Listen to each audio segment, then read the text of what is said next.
Am I suggesting there has been a consistent, widespread distortion, a pattern of mistranslation, misinterpretation, and flat-out bias that has shifted how the church has taught what the women's role in the called-out assembly is? Yep.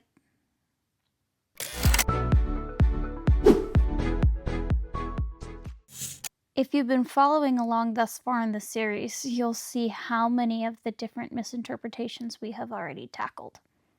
From women keep silent in the assemblies, to the submission verses, to the misunderstanding of headship, how God consistently references women in terms of powers and military strength, and how we've sanitized those to be things like helper suitable and woman of virtue instead of valor. Unfortunately, when we read in most English Bibles, the framework seems straightforward enough. Am I really saying that reading it in English isn't good enough? Yep. This is a conversation I've gotten in numerous times, which I don't understand the thought process behind this. The English is good enough that we don't need to spend any time in the Hebrew or in the Greek, when fundamentally, just on a surface level, this argument doesn't make any sense, because we see our own language changing right in front of us all the time.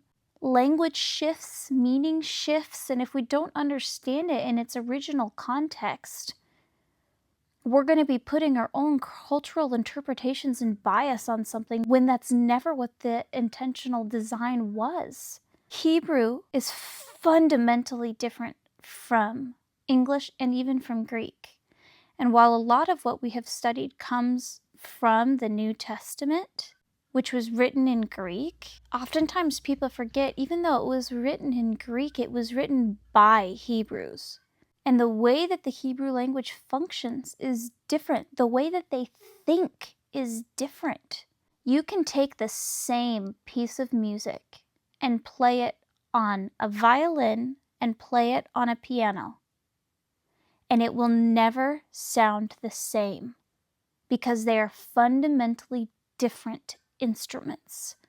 When we dig into the Hebrew and into the Greek, our modern understanding of the biblical picture of women, the foundation cracks. So how did we get so far from what the original message was? I think the short answer really is we've traded the words of our Messiah for the traditions of men. And I know if you are Orthodox or you are Catholic, like, my heart and my love to you, my paradigm is just different. I'm not doing this to be a contrarian or to try to create strife. I'm doing this to shine a spotlight on where I believe the truth really lies. We have put a heavy emphasis with a lot of our theology on the works of the church fathers. But they were human. They were not faultless. The only human that's ever been faultless was our Messiah. And there are a lot of their interpretations that have stuck over the years that I don't believe are scriptural. And here's the irony. Yahusha, Jesus, he came to do away with the additional commands to God's perfect instruction, the heavy burdens that the Sadducees and the Pharisees had added to his word. And in a way, with a lot of our theology, we have done the same thing, but under his name. We've added traditions that aren't biblical. We've been teaching interpretations that reflect more of Plato than they really do of Paul. And that isn't to say that there aren't good things that have come from the early church fathers.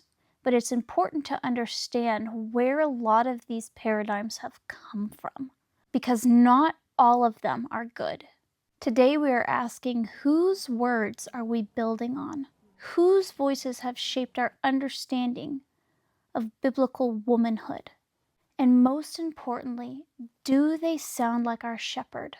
When people think of church tradition, they often don't really pause to question if it came from Scripture or not. We just assume that it did.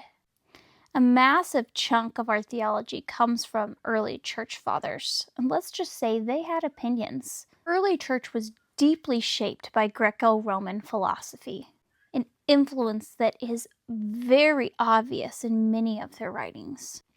So we're going to look at a few examples. Tertullian wrote to Christian women, "You are the devil's gateway. You are the one who destroys God's image in man." It's pretty subtle. This is going to be one of those studies you're likely going to want the written form so that you can go to the references that are provided. There will be a free downloadable to this study in the description box, as well as a playlist to the previous videos that give this video context. Origen, a theologian based out of Alexandria, leaned heavily into Greek philosophy. Men should not sit and listen to a woman, even if she says admirable things or even saintly things. That is of little consequence since they came from the mouth of a woman. Augustine, a heavyweight of Western theology, said, "The woman together with her own husband is the image of God, but when she is referred to separately, she is not of the image of God. Woman was given to man, woman who was of small intelligence." Thomas Aquinas, writing centuries later, amongst other derogatory commentary from Mr. Aquinas, stated, "Woman is defective and misbegotten. Male seed tends to the production of the perfect likeness in the masculine sex, while the production of woman comes from defect." You might be saying you were reading these out of context, you're reading them in a vacuum. I'm not saying that their ideology was entirely against women.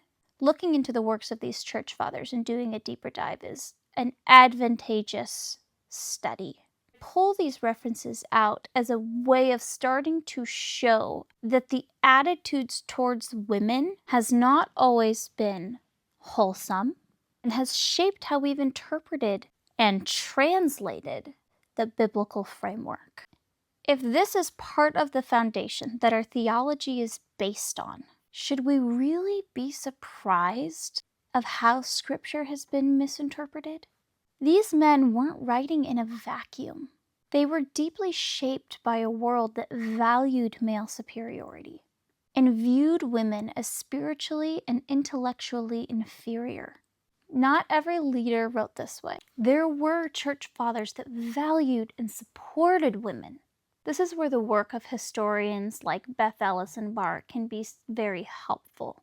Her book, The Making of Biblical Womanhood, traces how cultural ideas of women from the early church fathers through the Reformation and into modern evangelicalism has consistently reshaped women's roles. Put simply, much of what we have today of the picture of biblical womanhood has been shaped far more by church theology masquerading as gospel truth than what the gospel actually says in its language and context. Am I saying that all the church fathers were wrong or all of them wrote this way? Absolutely not. But I am saying that they were all human. The view of women being secondary was not fringe. And the architects of Christian theology weren't completely untouched by the cultural context that they lived in. Not all of their views were based on exegesis. A lot of them were based on Greek philosophy and Roman patriarchy. And to be fair, these men lived in a different cultural moment than we do now. They were products of their time, and I'm sure there are many of their works that add a lot of depth to Scripture.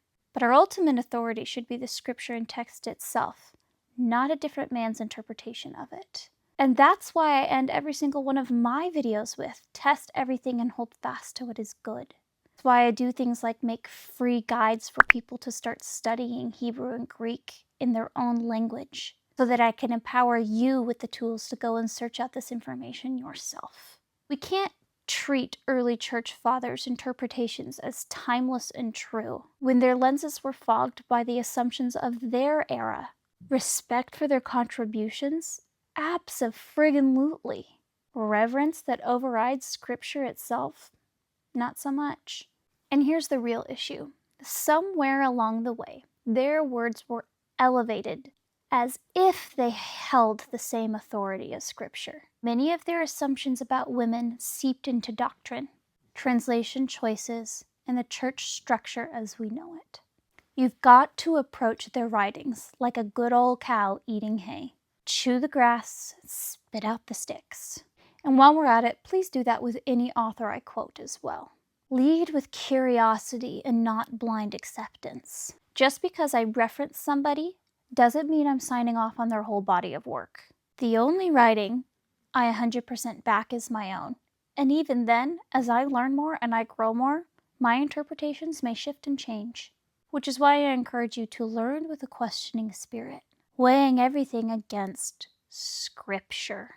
My point is, at the end of the day, we should be building doctrine on Scripture and not on tradition, using the Word as our foundation. And that means going back to the Hebrew and Greek, the roots of Scripture, not just the footnotes. And this gets into my broader conspiracy, because let's play this out. If I were the serpent, crafty, cunning, obsessed with undermining the Creator and destroying His image, I wouldn't need to launch an all-out war with fire and brimstone. I'd aim lower. Foundations. Because if you can fracture the design at its root, nothing will grow right. What better way to unravel humanity than to distort the relationship between men and women? The very image-bearing design that Elohim described very good. Twist that, and everything else begins to wobble. And what would that look like? You turn the Azarakanetko, a strong, essential counterpart that's words reflect a military essence that God uses of Himself, into a subordinate helpmate. You rebrand Chayil, a word of valor and war, as soft-spoken domesticity, turning woman of valor into woman of virtue. You mistranslate, misinterpret, and thwart Scripture just enough so that there's still a kernel of truth and people will buy the lie that feels holy. You weaponize religion to make women feel that the only way to fit into that mold is shrinking, which is sanctified, leading some women to either buy the lie or others to throw the religion out altogether.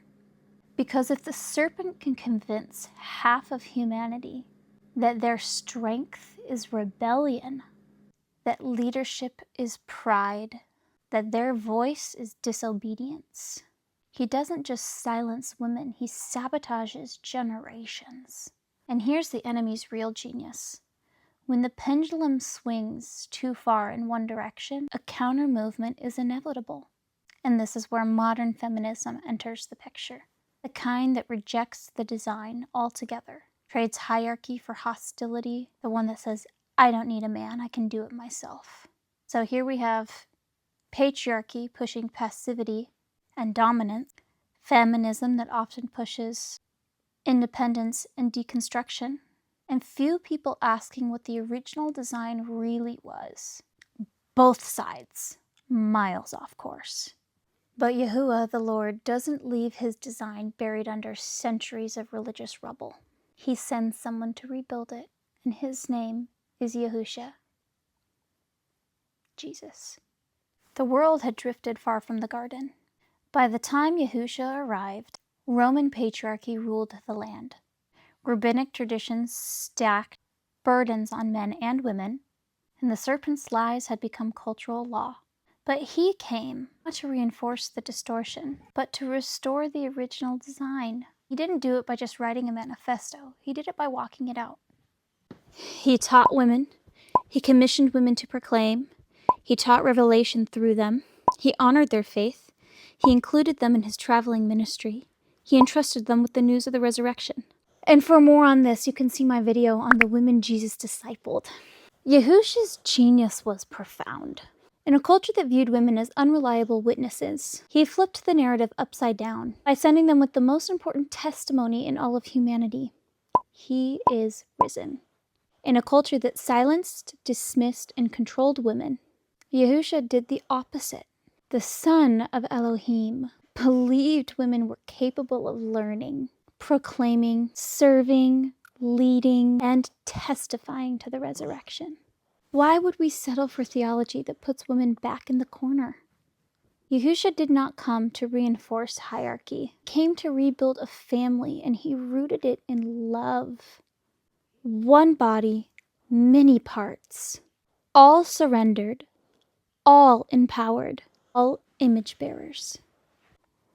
When Yahusha came to restore the blueprint, Acts 2 was the grand unveiling. The Ruach HaKodesh, Holy Spirit, fell not just on the 12, but on all who gathered, men and women, young and old, servant and free.